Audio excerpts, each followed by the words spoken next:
Big mistake about retirement. Work until 65. So for decades, we were told, study hard, get a stable job, work until 65. But what if that was the biggest financial and emotional trap ever designed? So sa video ito, pag-uusapan natin yung let's talk about the 10 reasons why working until 65 is a big mistake. And it might actually cost you more than it will help you. And at the end of this video, I share one powerful question that might change how you look about your career, your savings, and your time for life. And yes, I am a part of this reflection too. Kasi ako mismo, I believe in the same system for a long time.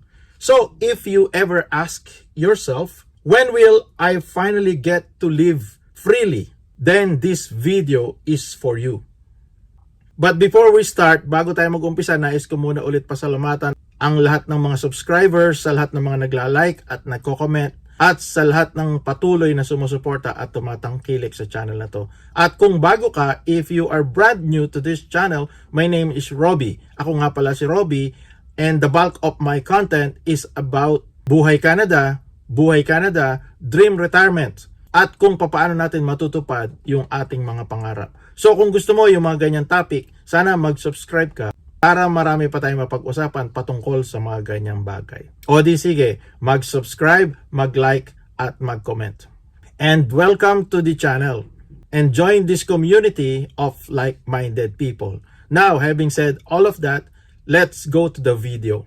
So 10 reasons why working until 65 is a bad mistake, and it might actually cost you more than it will help you. Reason number 1, health declines faster than income grows. So when we were younger, nung mga bata pa tayo, may energy pa tayo to hustle. Syempre may lakas pa, di ba?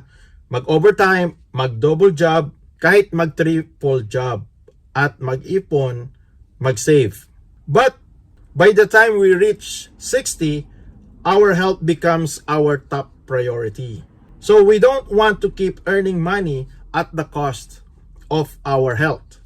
There's an engineer here in Canada who retired at 64, only to spend his first 2 years post-retirement in dialysis.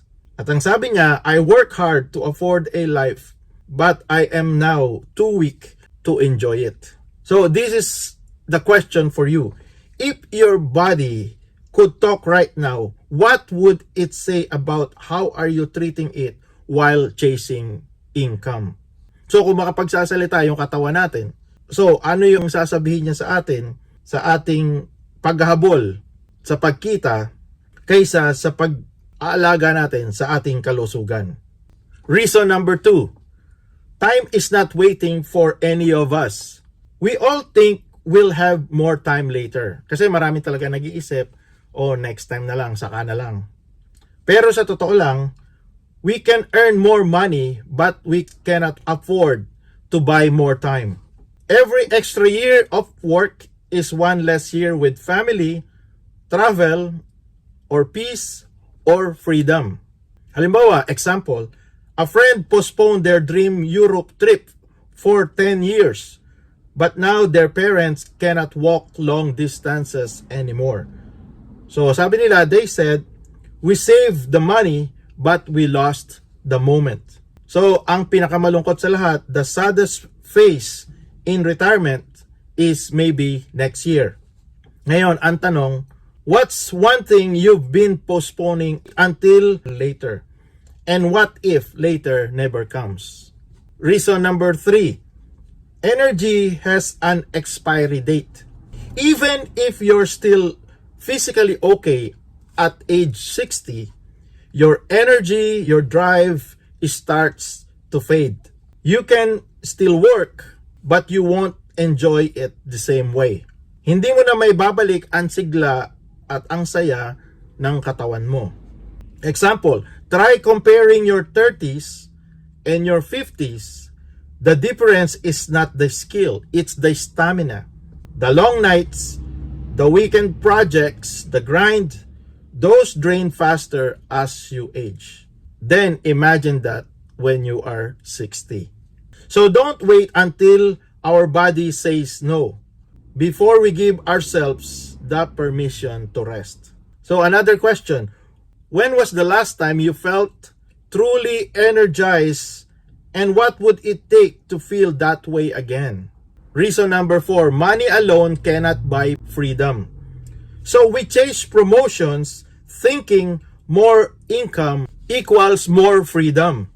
Pero minsan, it only means more bills, more stress, and less control of your time. Kasi kung minsan, ang nangyayari, kapag lumalaki talaga yung ating kita, yung ating income, yung ating salary, kung minsan kasama na rin yung paglaki ng ating gastos. Kasi mag-upgrade ka ng bahay, mag-upgrade ka ng appliances, mag-upgrade ka ng gadget, ng vehicle, ng things that we like to have.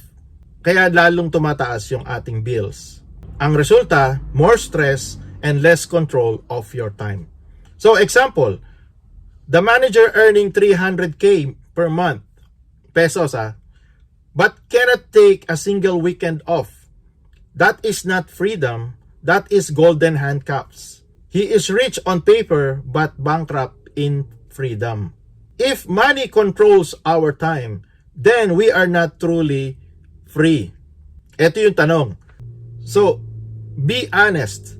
Are you working for freedom or for money? And which one brings time? And which one brings peace? Reason number 5. The system was built to keep you working. Okay, merong mga statistics about retirement age. So the retirement age of 65 was designed a century ago when life expectancy was around 67 years old. Meaning, the system was never built for you to enjoy life after work. So just to keep working until you can't. Kasi marami din namang statistics na after working at 65, a lot of people shortly after retirement, nagkakaroon ng problema sa health after retiring at 65, especially after 65. So example, in the 1950s, people retired and died within 3 to 5 years. That model still runs today, but we live 20, 30 years longer now.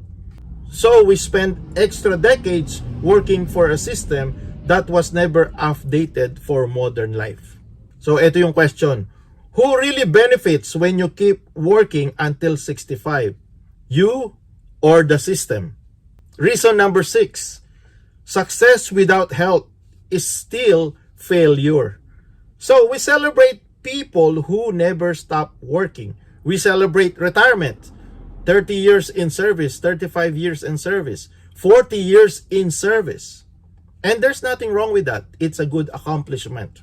But at what cost? Ano naman ang kapalit? We celebrate people who never stop working, but we rarely ask if they're happy or healthy. Health is not the reward for hard work. It is the foundation that allows you to enjoy it. Example, someone who built a business empire but cannot eat solid food anymore. That is not success. That is sacrifice. So we forgot that success loses meaning when you cannot live to enjoy it. So now it's time to redefine success. If it costs your health, it's too expensive. If it costs your health, it's too expensive. So ang tanong, what's the point of reaching your goals if you lose the strength to enjoy them? Okay, let's continue. Pero bago tayo magpatuloy, if you are still here and you are relating to this video, sana mag-subscribe ka para marami pa tayong mapag-usapan patungkol sa mga ganitong bagay. O di sige, mag-subscribe, mag-like, at mag-comment. Okay, ituloy natin. Okay, reason number 7. Family bonds do not wait for retirement. We often say, sinasabi natin, I'll make it up to them when I retire. Saka na lang. Next time na lang. But relationships don't stop.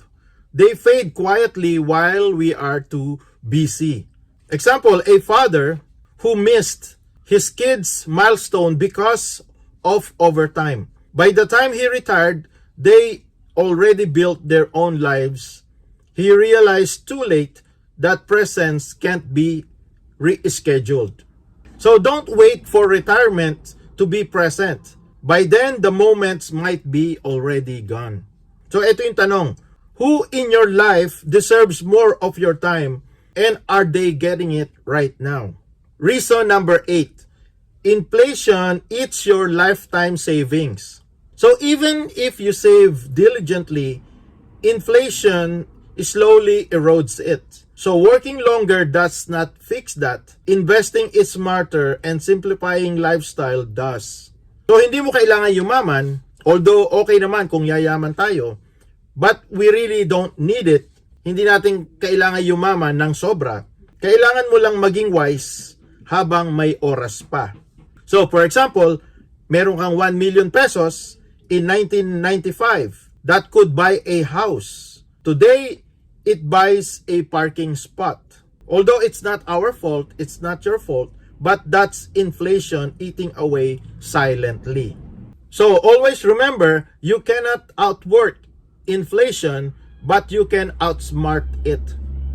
Ngayon, question, ang tanong, are you building assets that grow with inflation or savings that shrink with time?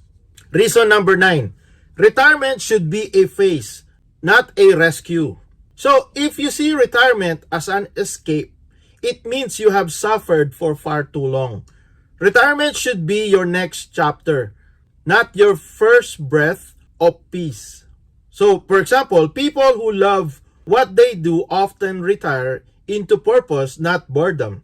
Like mentoring, volunteering, sharing lessons.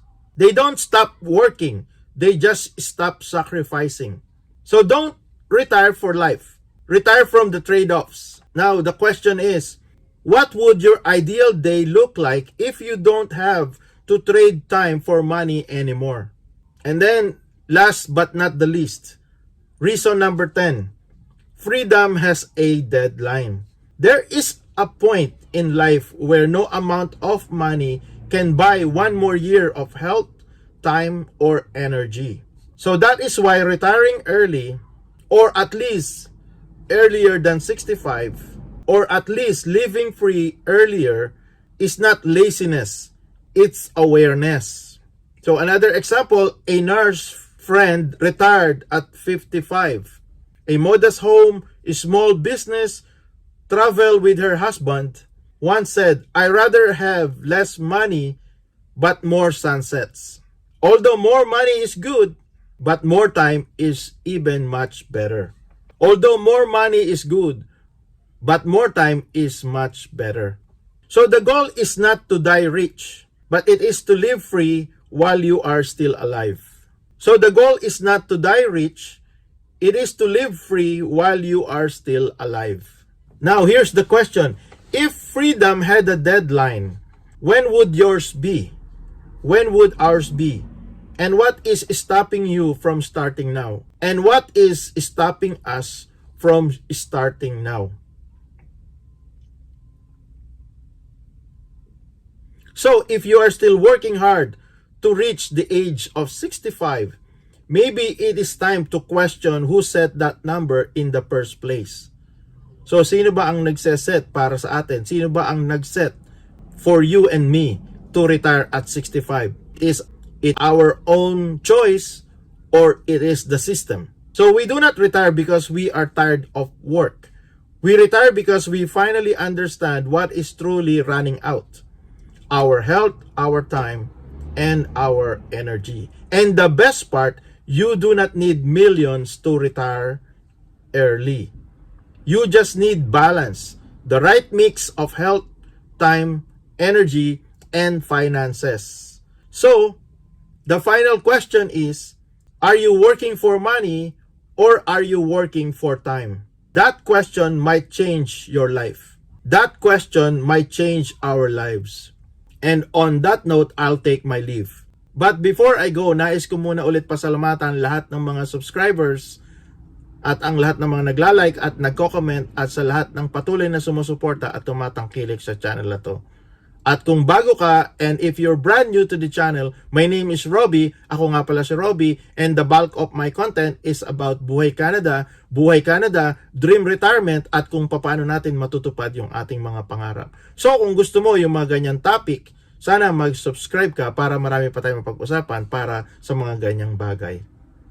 Nagtataka nga ako kung bakit hanggang ngayon hindi ka pa nakasubscribe. So please subscribe, like, and comment. And welcome to the channel and join this community of like-minded people. O di sige, hanggang sa muli, until next time, mag-subscribe, mag-like, at mag-comment. And as always, God bless you, God bless you, God bless you.